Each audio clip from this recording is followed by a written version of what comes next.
Welcome to this microwave pressure cooker cooking class. This is a course which features mainly spring vegetables. Learn new ways to cook and prepare vegetables which everyone can enjoy. The recipes in this course are very versatile as you can add more or substitute the vegetable ingredients with whatever vegetables you have at home. The recipes taught in this course are cooked using a microwave pressure cooker. The cooking videos are easy and fun to see, so you will not get bored learning while watching. Normal microwavable bowls or plates can also be used, but microwave cooking time might be longer. Students will need to have basic kitchen tools such as chopping board, knife, and plates to prepare the dishes taught in this course at their home.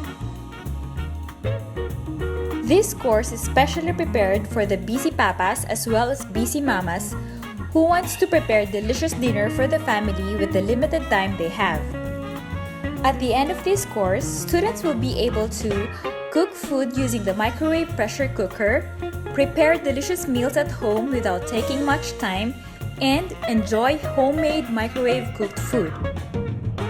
Everyone is invited to take this course. See you all in class and have fun in the kitchen.